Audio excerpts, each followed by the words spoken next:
Headlines के प्रायोजक हैं रूप मंत्रा आयुर्वेदिक फेस वॉश। ये कोई कॉस्मेटिक नहीं, आयुर्वेदिक औषधि है। उत्तराखंड में बदले जाएंगे गुलामी के प्रतीक चिन्ह। विभिन्न शहरों, स्थानों, सड़कों के बदले जाएंगे नाम। यूपी सरकार ने ब्रिटिशकालीन नाम बदलने की शुरुआत की। विपक्षी पार्टी ने सरकार पर उठाए कई सवाल।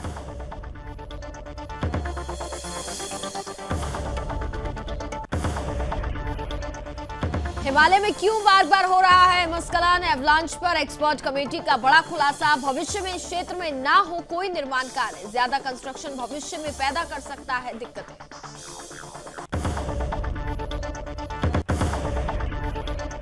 अंकिता भंडारी को इंसाफ के लिए टीम गठित। पौड़ी में अंकिता के परिजनों से की मुलाकात। अलग अलग स्थानों का दौरा कर जुटा रही साक्ष्य। रुड़की के मानकपुर गांव में डेंगू का कहर जारी। मानकपुर में 22 लोगों में डेंगू की पुष्टि। स्वास्थ्य विभाग ने गांव में लगाया कैंप।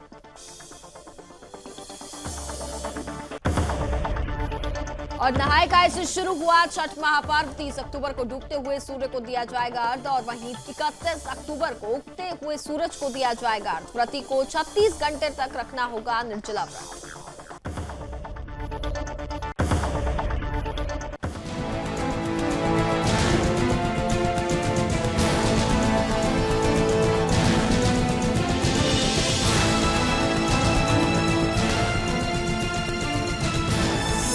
आप देख रहे हैं सुदर्शन न्यूज।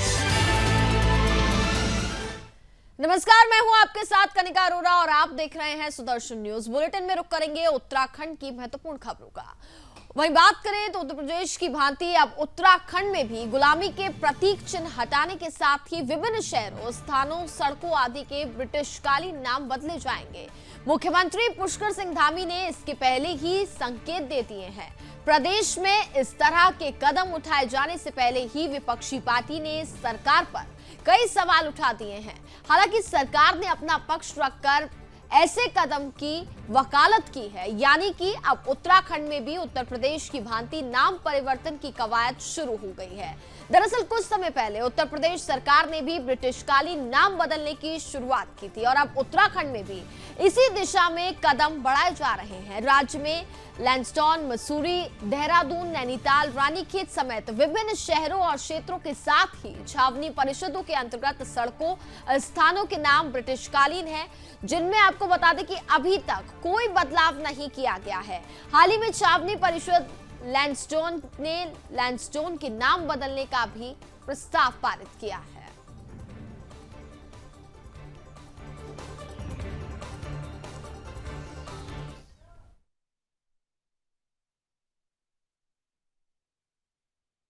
बात माननीय मुख्यमंत्री जी ने जो कल अपना वक्तव्य दिया है, मैं भी उससे वाकई उसको सही मानता हूं कि आज़ादी जो होने के बाद जो हमारे गुलामी का प्रतीक थे, ये सारे जो नाम चेंज हुए थे, उत्तराखंड लैंसडौन का जो नाम था, जो हमारे टाइम पे उत्तराखंड के नाम था, वही वापस हो रहा है अब। और मैं ठीक मानता हूं कि कहीं ना कहीं जो अंग्रेजों ने हमारे देश को 200 साल जिस तरीके से हमारे को गुलामी में था, हमारा देश गुलामी में था, रूल किया हमको 200 साल, और कहीं ना कहीं अब वो प्रथा शुरू हो रही है कि हम जो अंग्रेजों के दिए हुए सिस्टम्स थे, जो अंग्रेजों के दिए हुए नियम्स थे, जो लॉज थे, उनको अमेंड जब कर सकते हैं। जब हमने कॉन्स्टिट्यूशन में इतनी बार अमेंडमेंट कर दिया, जब हमने देश के लॉज में इतनी बार अमेंडमेंट कर दिया, तो ये भी अमेंडमेंट होना चाहिए, इसमें कोई खराबी नहीं है।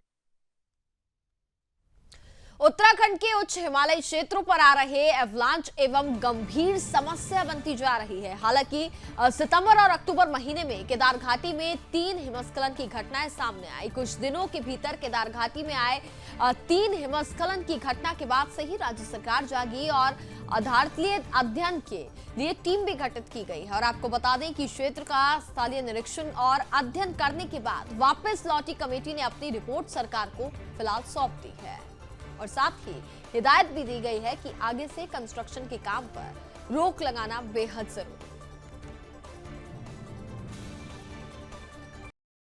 है। कि हमको जिलाधिकारी रुद्रप्रयाग का पत्र मिला था 23 सितंबर 2022 का पत्र था उनका। तो उसमें उन्होंने बताया था कि 22 सितंबर 2022 को 4:30 बजे शाम को जो है केदारनाथ मंदिर से लगभग 3 से 4 किलोमीटर पीछे एक आंशिक हिमस्खलन हुआ था उस पर। फिर उसके बाद जो है सेकंड टाइम हमको एडीएम रुद्रप्रयाग का एक पत्र मिला और उन्होंने बताया कि 1 अक्टूबर 22 को जो है सुबह के टाइम 5:30 से 6 बजे के बीच में ये केदारनाथ मंदिर से 6 से 7 किलोमीटर पीछे की तरफ दोबारा आंशिक हिमस्खलन हुआ। तो जब ये 2 बार एवलेंच की घटनाएं हम लोग के संज्ञान में आई तो हम लोगों ने इसके स्टडी के लिए तुरंत ही एक उच्च स्तरीय समिति जो है 5 सदस्यीय समिति बनाई हमने इसमें, और इसमें हमने उप महानिदेशक भारतीय भू वैज्ञानिक सर्वेक्षण विभाग देहरादून अथवा उनके द्वारा नामित प्रतिनिधि या विशेषज्ञ जो भी थे उनको एज ए मेंबर रखा इसमें। और सेकंड जो है हमारे जो प्रतिष्ठित संस्थान है निदेशक भारतीय प्रौद्योगिकी संस्थान रुड़की IIT रुड़की, तो उनके प्रतिनिधि और विशेषज्ञ को भी इसमें एज ए मेंबर रखा गया इसमें। इसके अलावा जो निदेशक वाडिया हिमालय भूविज्ञान संस्थान है हमारा देहरादून, तो इनके प्रतिनिधि विशेषज्ञ को भी एज ए मेंबर इसमें रखा गया। और साथ में जो है निदेशक भारतीय सुदूर संवेदन संस्थान देहरादून है, इनके प्रतिनिधि और विशेषज्ञ को भी सदस्य के रूप में नामित किया गया। और इन सभी को कोऑर्डिनेट करने के लिए जो हमारे USDMA के अधिशासी निदेशक हैं उनको जो है मेंबर सेक्रेटरी के रूप में हमने नॉमिनेट करते हुए टोटल 5 सदस्यीय समिति बनाई हमने।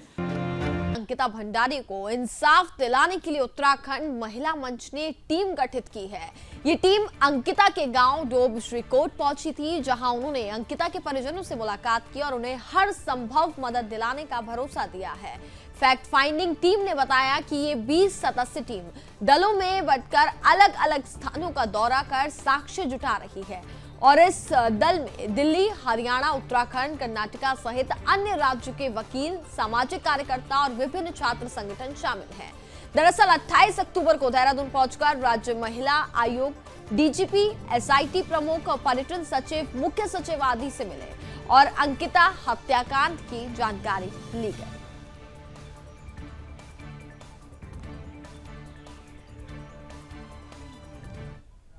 मर्डर केस जो है वो केवल उत्तराखंड के लिए दिल दहलाने वाला नहीं था, पूरे देश भर में इसकी चर्चा हुई और इसी के तहत हम लोगों ने एक राष्ट्रीय दल, महिला संगठनों का और मानवाधिकार संगठनों का एक राष्ट्रीय दल गठित किया और हम अभी आए हैं, 40 दिन हो गए इस कांड को।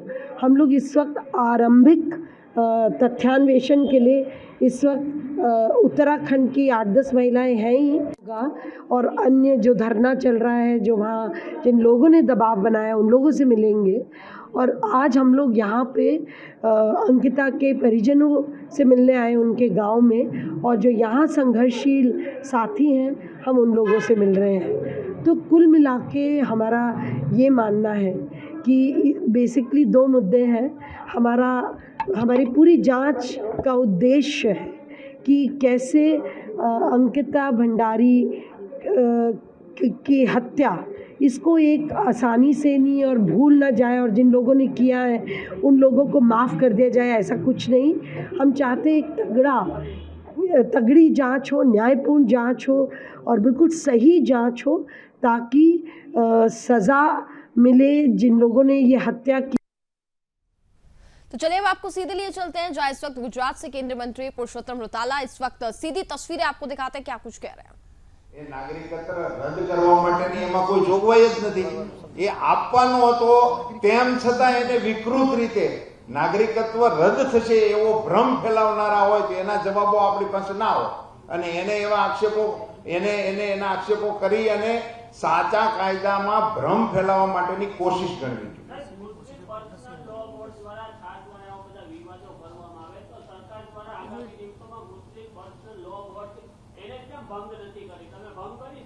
ये अलग विषय છે। આ કાયદો આવ્યા પછી કદાચ એના અમલીકરણની અંદર પણ આપણને જુદો ફેરફાર જોવા મળી શકે।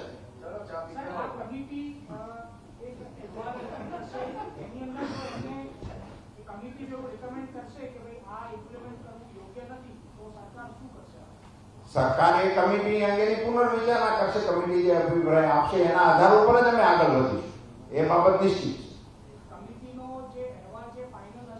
કમિટીના અહેવાલને અમે પૂરતું ગંભીરતાપૂર્વક મહત્વ આપવા માટે જ હાઈકોર્ટના માનનીય ન્યાયમૂર્તિ જે હોય એવાના અધ્યક્ષતાપણે આપણે કમિટી રચી છે। હવે એક છેલ્લો સવાલ મંત્રી સાહેબ કે આ સ્ટેટમાં એવી શું અનિવાર્યતા તમને દેખાય કે અહીંયા આગળ ધર્મના આધારે સિવિલ સૂટ સૌથી વધારે થઈ રહ્યા છે, એવી શું અનિવાર્યતાનું ગ્રાઉન્ડ શું આ સ્ટેટમાં તમે લાવવા માંગો છો?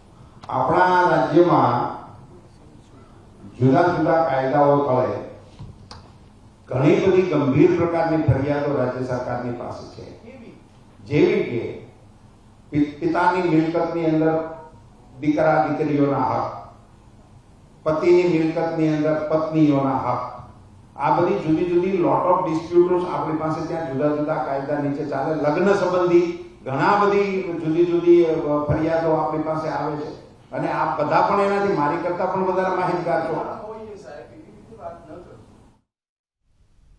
तो चलिए खबरों में आगे बढ़ेंगे। अगली खबर रुड़की से है, जहां लश्कर के बाद अब मानकपुर में भी कई डेंगू मरीज मिल रहे हैं। मानकपुर में ग्रामीणों के बुखार की चपेट में आने की सूचना के बाद स्वास्थ्य विभाग की टीम गांव पहुंची थी। आपको बता दें कि बुखार पीड़ित 38 ग्रामीणों के ब्लड सैंपल लेकर के इलाज फिलहाल जांच कराई जा रही है, जिसमें 22 ग्रामीणों में डेंगू की पुष्टि हुई है। इसके साथ ही 20 से अधिक मरीजों में डेंगू की पुष्टि के बाद स्वास्थ्य विभाग ने गांव में निगरानी को और ज्यादा बढ़ा दिया है। जो लोग डेंगू से पीड़ित हैं वह खतरे से बाहर हैं और गांव में 3 टीम लगाई गई है। ये टीम डेंगू से बचाव के साथ जागरूकता को लेकर के भी काम कर रही है।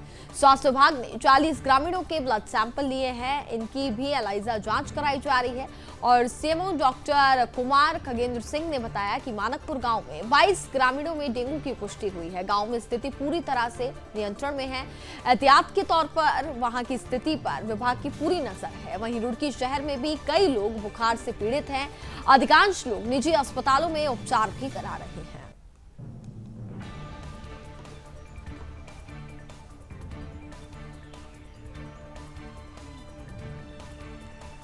पूर्वांचल समाज की आस्था का प्रतीक छठ पूजा महोत्सव को धूमधाम से मनाने की तैयारियां जोरों शोरों से चल रही हैं और नहाय खाए के साथ ही छठ पर्व शुरू हो गया है। नहाय खाए के दिन बने प्रसाद के लहसुन प्याज का इस्तेमाल वर्जित माना जाता है। इसके अलावा बैंगन आदि सब्जियों को भी नहाय खाए के दिन प्रसाद में शामिल नहीं किया जाता। इसके साथ ही छठ व्रती प्रसाद मनाने के बाद भगवान सूर्य की आराधना करते हैं। उसके बाद नहाय खाए का प्रसाद ग्रहण किया जाता है। दरअसल खरना के दिन से ही छठ पूजा महोत्सव शुरू हो जाता है और 30 अक्टूबर को डूबते हुए सूर्य को अर्घ्य देने के बाद 31 अक्टूबर को उगते हुए सूरज को अर्घ्य दिया जाएगा। इसी कारण छठ पूजा महोत्सव को लेकर के रुद्रपुर में छठ घाटों पर साफ सफाई हो रही है और कुछ छठ घाटों पर निर्माण कार्य भी जारी है। छठ पूजा का मुख्य स्थान कल्याणी नदी का है, जहां महिलाओं और पुरुषों द्वारा पूजा के लिए वेदियां बनाई जा रही हैं और छठ पूजा व्रत को लेकर के लोगों में काफी ज्यादा उत्साह भी नजर आ रहा है। इस दौरान व्रती महिलाओं को लगभग 36 घंटे का निर्जला व्रत रखना होता है। हिंदू पंचांग के मुताबिक हर साल कार्तिक मास की शुक्ल पक्ष की चतुर्थी तिथि के दिन नहाय खाए होता है और छठ पूजा के दौरान छठी मैया और सूर्यदेव की पूजा की जाती है। इस पर्व को संतान के लिए रखा जाता है। इसके बाद व्रत का पारण यानी समापन किया जाता है।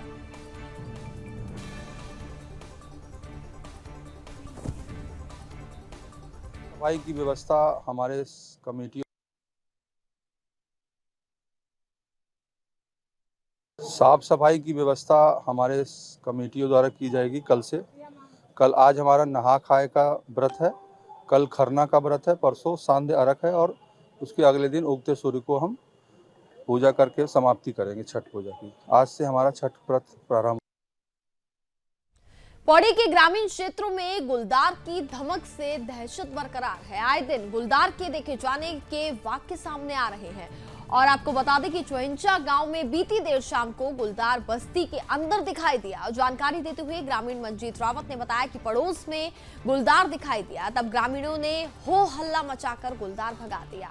इसकी सूचना वन विभाग को भी दी गई थी, लेकिन वन विभाग की बेरुखी के चलते ग्रामीण डर के साए में जीने को मजबूर हैं। वहीं ग्रामीणों ने जिलाधिकारी से मुलाकात कर गुलदार के आतंक से निजात दिलाने की मांग की है, जिस पर जिलाधिकारी ने डीएफओ को मामले में घटनास्थल का जायजा लेते हुए कार्रवाई करने के निर्देश दिए हैं, जिसको लेकर के डीएफओ के आदेश पर वन कर्मियों द्वारा चुंचा गांव के गुलदार प्रभावित क्षेत्र में दिन के समय में अभी बता दें आपको कि गश्त की गई है।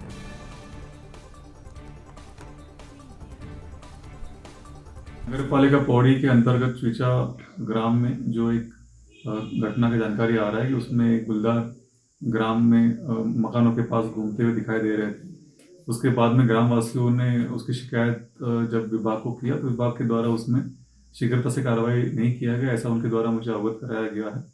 मैंने अभी डीएफओ पौड़ी से इस संबंध में आख्या प्राप्त करने का निर्णय लिया है और उनसे मैंने टेलीफोनिक वार्ता भी किया है कि अगर वहाँ पर कोई गुलदार का दिखाई दिया जा रहा है तो वहाँ पर तत्काल जो है पिंजरा लगाने की कार्रवाई किया जाए और वहाँ पे गश्त के लिए टीम भी भेजी जाए और ऐसी घटनाओं को जहाँ जहाँ से सूचना मिलती है वहाँ पर गंभीरतापूर्वक कार्रवाई शीघ्रता से करने के निर्देश सभी रेंज ऑफिसर्स को निर्देश दिया जाता है। उनका केवल कहना था कि हम 15-20 मिनट में आ रहे हैं, 15-20 मिनट में आ रहे हैं और उनको सूचित कर दिया गया था। मेरे हिसाब से 9-9:15 के बीच में मैंने उनको सूचित कर दिया था।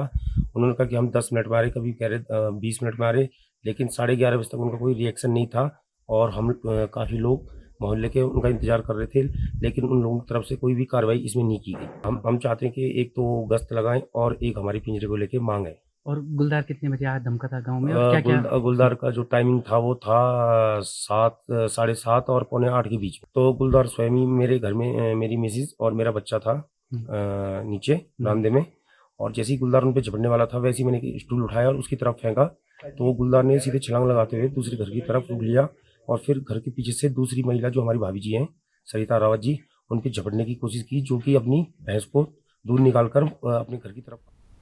ऊखीमठ में 11वें ज्योतिर्लिंग भगवान केदारनाथ की पंचमुखी जल विग्रह उत्सव डोली शीतकालीन गद्दी ओमकारेश्वर मंदिर में विराजमान हो गई है। भगवान केदारनाथ की पंचमुखी जल विग्रह उत्सव डोली के आगमन पर सैकड़ों भक्तों ने डोली का पुष्पाक्षों से भव्य स्वागत किया और रावल भीमाशंकर लिंग ने केदारनाथ धाम के पुजारी टी गंगाधर लिंग का 6 माह केदारनाथ में विधि विधान से पूजा करने का आशीर्वाद दिया है। भगवान केदारनाथ की पंचमुखी का ओमकारेश्वर मंदिर आगमन पर स्थानीय जनता द्वारा केदार महोत्सव का आयोजन किया गया और भगवान केदारनाथ के शीतकालीन गद्दी स्थल ओमकारेश्वर मंदिर में ग्रीष्मकाल के 6 महीने में भक्तों ने पूजा अर्चना कर मनौती मानी।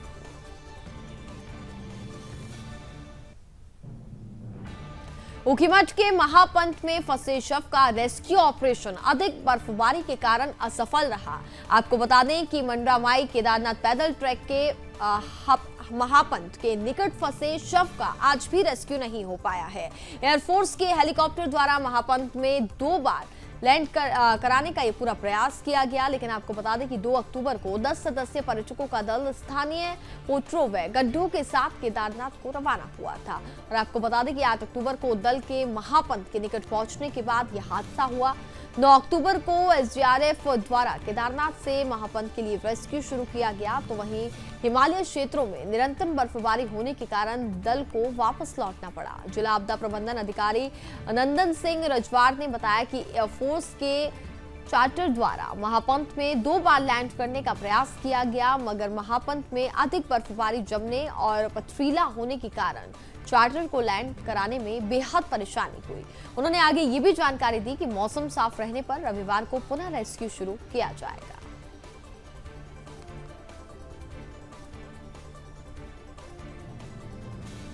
उत्तरकाशी में नेलांग बॉर्डर पर स्मारक दृष्टि से महत्वपूर्ण पागल नाला पर 10 करोड़ की लागत से बीआरओ द्वारा बनाए गए पुल का विधिवत शुभारंभ कर दिया गया और इसे सेना को समर्पित किया गया। पुल के शुभारंभ के दौरान सेना, बीआरओ, आईटीबीपी के अधिकारी वहां पर मौजूद रहे। इस पुल की लंबाई करीब बताया जा रहा है कि 65 मीटर है। इस पुल के बनने से बॉर्डर का सफर आसान होगा। हालांकि अभी 4 पुलों का बनना बाकी रह गया है, जिस पर फिलहाल कार्य किया जा रहा है। ये पुल नेलांग बॉर्डर पर सामरिक दृष्टि से सेना के लिए बेहद महत्वपूर्ण है। देखिए, ये पागल नाला इसको बोला जाता है और ये स्थान जो है पागल नाले के उससे था, जब अचानक कब ये पानी से आ जाए और कब कोई कैजुअलिटी हो जाए। इस पुल बनाने के लिए भी एक चैलेंज था और आज जो है हमारे जो बीआरओ के हमारे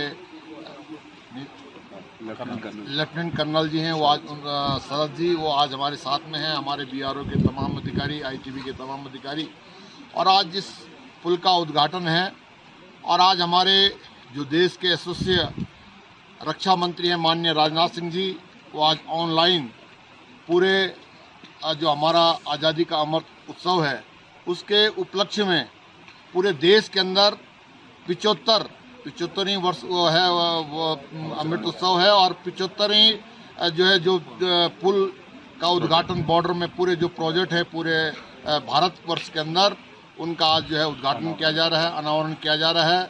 और मैं BRO के हमारे तमाम जितने भी अधिकारी हैं उन सबको, सेना के हमारे तमाम अधिकारी, ITB के हमारे तमाम अधिकारी, सबको बहुत बहुत बधाई देता हूं कि हमारे जो सुरक्षा के दृष्टि से जो ये काम माननीय हमारे यशस्वी प्रधानमंत्री माननीय मोदी जी के द्वारा, हमारे रक्षा मंत्री माननीय रुड़की में त्योहार संपन्न होते ही नगर निगम तुरंत ही एक्शन मोड पर नजर आ रहा है। नगर निगम के नगर आयुक्त के नेतृत्व में शुक्रवार को अतिक्रमण के खिलाफ सख्ती से अभियान चलाया गया।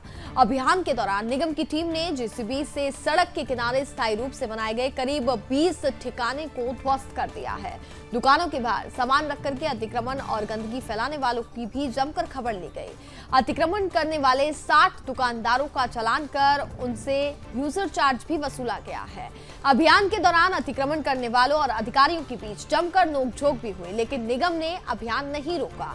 दरअसल नगर निगम की टीम सबसे पहले नगर आयुक्त विजयनाथ शुक्ला के नेतृत्व में गांधी वाटिका मार्केट में पहुंची।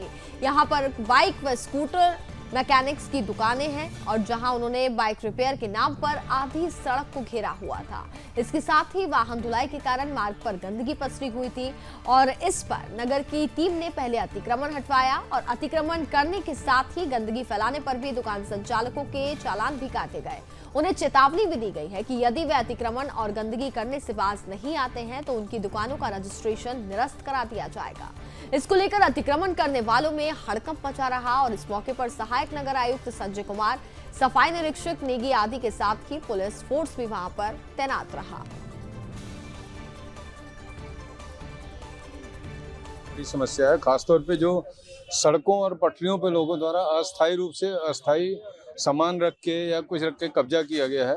तो वो पूर्व में विगत दिवस में जिलाधिकारी महोदय द्वारा दिवाली से पहले एक मीटिंग करके दिशा निर्देश दिए गए थे कि सड़कों और पटरियों पे जो भी अस्थायी अतिक्रमण है, कोई किसी ने सामान रख के कब्जा किया है या कब्जा करने का प्रयास कर रहा है, उसको हटवाया जाए ताकि लोगों को चलने में सहूलियत हो सके। ये लगातार अनाउंसमेंट कराए गए हैं, पहले लगातार अनाउंसमेंट कराए गए थे कि पटरियों पे और सड़कों पे कब्जा ना करें। और जैसा कि आप जानते हैं कि ये लोगों की सुविधा रुद्रपुर में पुलिस ने सरकारी नौकरी का झांसा देने वाले एक आरोपी को गिरफ्तार किया है। उत्तर प्रदेश सचिवालय में नौकरी लगवाने के नाम पर 21 लाख रुपए का चूना लगाने वाले आरोपी आखिरकार पुलिस की गिरफ्त में आ गया है। इसके साथ ही पुलिस ने उसके पास से उत्तर प्रदेश शासन लगी नंबर प्लेट का वाहन भी बरामद किया है। हैरानी की बात यह है कि ठग सिर्फ 12वीं पास है। वहीं SP सिटी मनोज कुमार कत्याल ने बताया कि ट्रांजिट कैंप फुलसुंगा निवासी श्रीपाल ने पुलिस को दी तहरीर में ये बताया कि उनके 2 बेटे हैं और बहू नौकरी की तलाश कर रहे थे। इस बीच मई 2021 में उनके पुत्र पुष्पेंद्र सिंह की मुलाकात एक शख्स सर्वेश यादव से हुई। वह बाराबंकी का रहने वाला था और इस दौरान सर्वेश यादव ने उनको अपनी बातों में फंसाते हुए कहा कि वह राज्य संपत्ति विभाग सचिवालय में अनुसचिव पद पर कार्यरत हैं। इसके साथ ही उनकी बातों पर आकर के उन्होंने अलग अलग तिथियों में बैंक खातों में करीब 21,29,000 रुपए जमा करा दिए। रकम देने के कई दिनों के बाद भी आरोपी ने उन्हें कोई नियुक्ति पत्र नहीं दिया और रुपए मांगने पर टाल मटोल करते रहा। फिलहाल पुलिस ने आरोपी पर मामला दर्ज कर लिया है और आगे की कार्रवाई की जा रही है।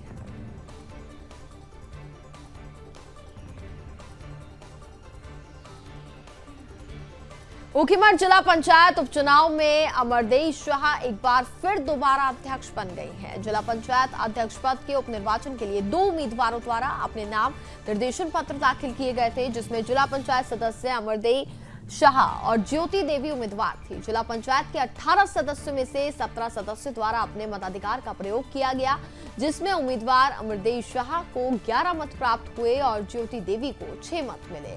जिला निर्वाचन अधिकारी मयूर दीक्षित ने जिला पंचायत अध्यक्ष पद के निर्वाचित उम्मीदवार को विजय प्रमाण पत्र निर्गत किया।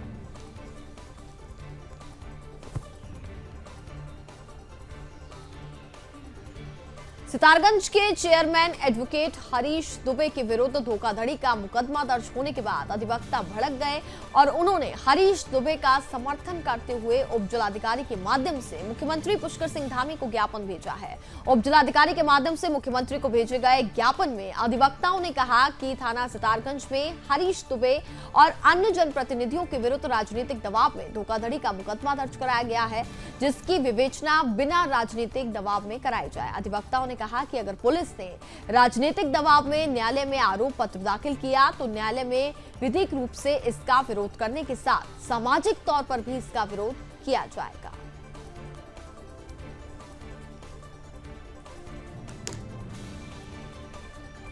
और इसी के साथ फिलहाल इस बुलेटिन में बस इतना ही। देखते रहिए सुदर्शन न्यूज। जय हिंद।